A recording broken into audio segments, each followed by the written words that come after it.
Hello, this is Colleen Pearl, the Cool Crone, and welcome back to my channel. Today's video will be the March Tarotscope for the sign of Virgo. So Virgo, I've shuffled the cards and I've laid them out into the 4 weeks for March, 1, 2, 3, and 4, and I've given you 3 oracle cards. The oracle cards are from the Mystic Sisters Oracle Cards by Emily Balivet, and the tarot cards are the Anne Stokes Gothic Tarot. So we start off the first week in March with the Three of Cups. So there's some sort of celebration going on for you. So something has gone really well for you, Virgo, and you're going to be celebrating. So hats off to you. I think that's really great. You're going to be with your friends and you're going to be having a good time that first week of March. You are coming up as the Queen of Cups. Even though you're not a water sign, I'm feeling strongly that this is you, that you're emotional right now. You're having this celebration. You're doing really well, and you just feel like you're on top of the world, like things couldn't be better for you, but you're very emotional, and you may be harboring some secrets too.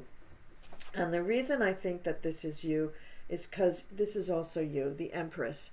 The Empress is showing a woman who is very fertile, very caring, very capable, very strong. She can be a warrior if she needs to be. And so at this point in your life, even though you're doing this big celebration, you may be also just thinking in the back of your mind of all of the things that you have to defend, all the people you have to take care of. This Queen of Cups could also be a friend of yours who's a water sign, Cancer, Pisces, or Scorpio. But my initial feeling is that it was you in a very emotional stage of your life. The second week shows us the Temperance card. And temperance always means that we should take it slower, we should slow it down, we should try to take the middle road, take the middle way, and not be so much in a hurry for getting things done. More trusting ourselves, trusting that time will play its part and things will get done in their right time, in the right manner. That's the second week of March. And then we have the Six of Swords. Now the Six of Swords is usually a card that says that you're moving on to better things, that things may be difficult or turbulent now, and you're moving on to better things. And next to the Temperance card, I'm going to say that you are consciously trying to slow yourself down and take a more middle road. And the Six of Swords is allowing you to do that. The Six of Swords is allowing you to make a transition to a more middle of the road, more conservative, a little bit slower pace. Now Virgo, you're an earth sign, and earth signs usually are not known for speed, but Virgo is ruled by Mercury, and Mercury can be pretty speedy. So there could be times, Virgo, where you're making a decision that is, yes, based on things that have happened to you in the past or that you know to be true, but they may be made a little too quickly. So the Six of Swords is allowing you to implement the lesson of temperance and to learn to take things just a tad bit slower and learn to give yourself a minute to contemplate all those things that usually go through your brain in rapid fire. Just slow down. And it could also be that you're in a situation where you need to include others in your decision-making process, your 3 friends, or your maybe more than 3, but the friends that you are celebrating with. It could be that you need to include them in your decision-making process, and that's why you need to slow down, because they don't have a Mercury-ruled brain like you do. The last card for the second week is the King of Wands. So, and there's a few kings in this reading. Now, kings can be read 2 ways.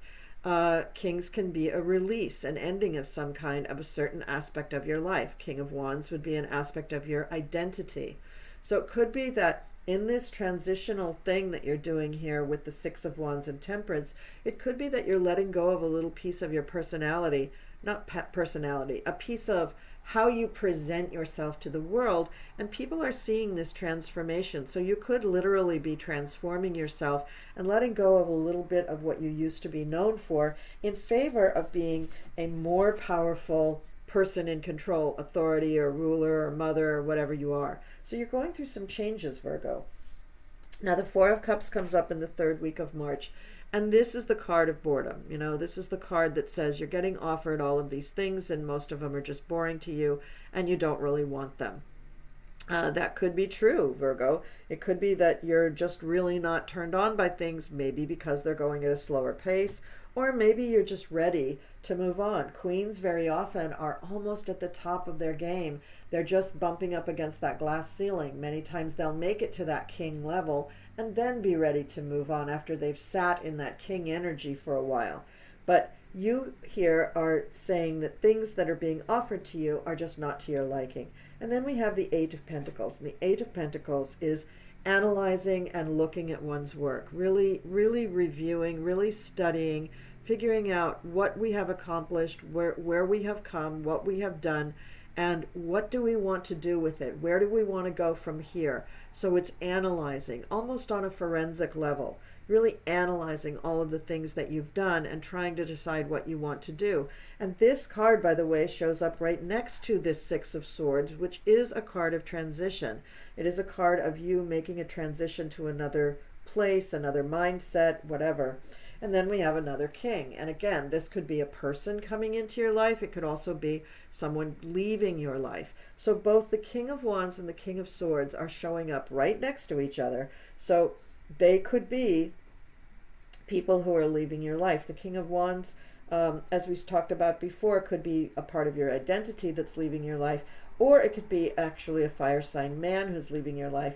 And the King of Swords is an air sign man who could be leaving your life. They can also be mentors or guides, teachers, gurus, people who have stepped in to help teach you things or guide you in some way. So the King of Wands would be guiding you more in the way of inspiring people and leading people in a dramatic and inspirational way.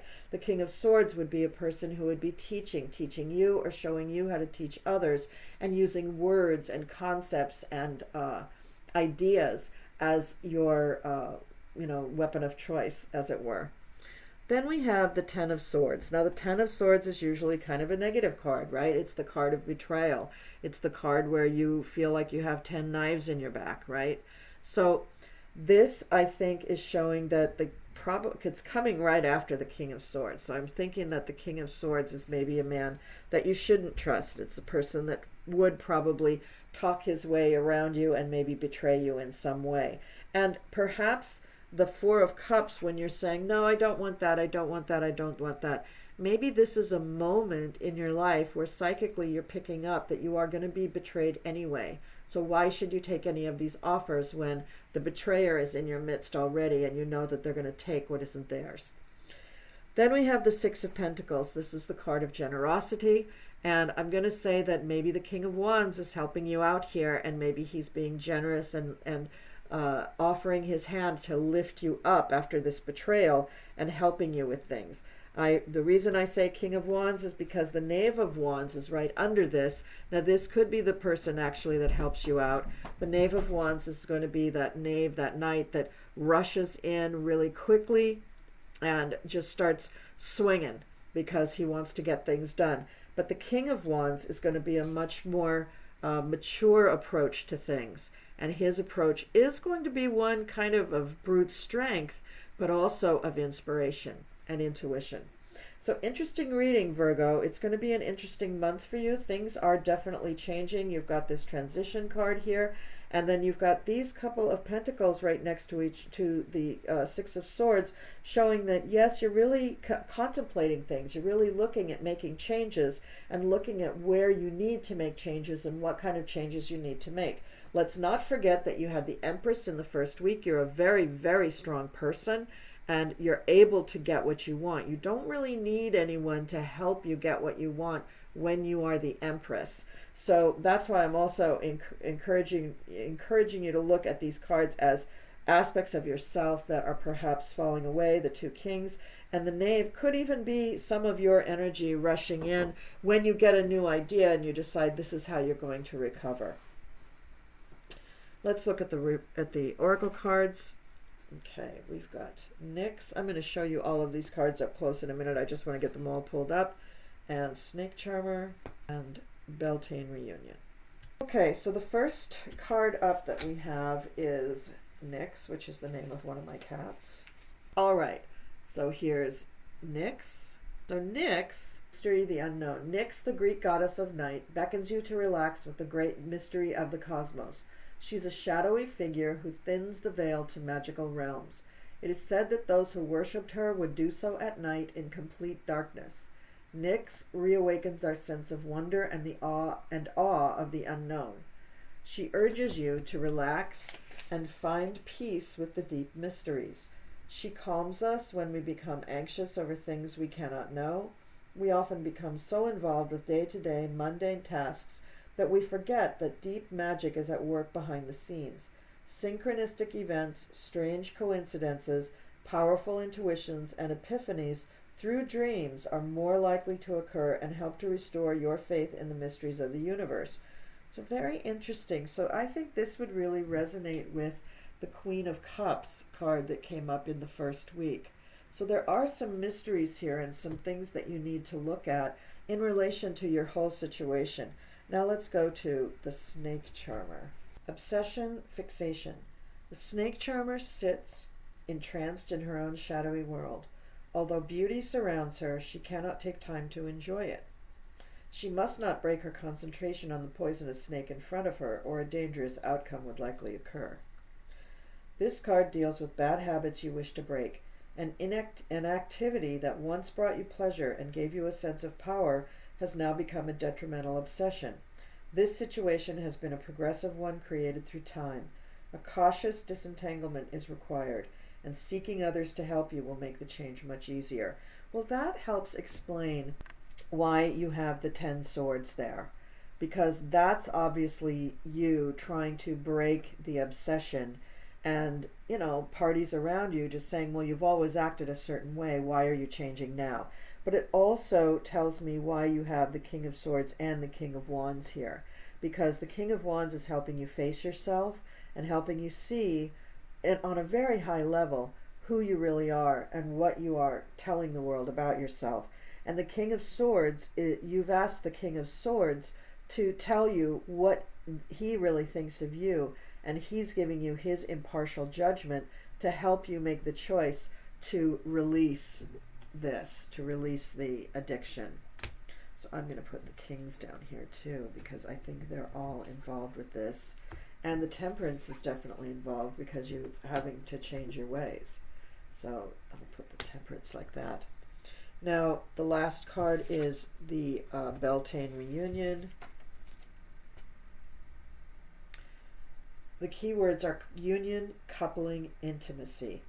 After a long dormant winter of barrenness, take 2. After a long dormant winter of barrenness, the earth is again exploding with the promise of new life. It's Beltane, and the god and goddess have been joyfully reunited after a separation. It is the season that exudes fertility, and all life is encouraged to grow. The time is ripe for fresh ideas and for hopes and dreams to be born and put into action. The pattern of all relationships is a pendulum swinging between union and individuation. Now is the time for union. The universe adores novelty, and by combining energies with another, something never before seen will be created. You do have the ability to reach a new level of emotional intimacy, which is the source of true bliss in life. And I think the Empress comes to play there, and the Queen of Hearts, or the Queen of Cups. Queen of Hearts. Well, that was a good slip, because you are the Queen of Hearts also. So I think that there are a lot of people around you who want to help you, even the Knave of Wands. Now, the Knave of Wands may be someone who has a more immature energy, but they are a wand, and they're honest in what they're trying to do. They're sincere in their desires to help you. So Virgo, this was a very interesting reading. You have a lot of stuff going on this month that's very, I think, personal, very intimate. And you do have help for it, but whether or not you're going to be open enough to accepting help from people is another thing when you yourself are the Empress. But I got to tell you, it takes strength to accept help.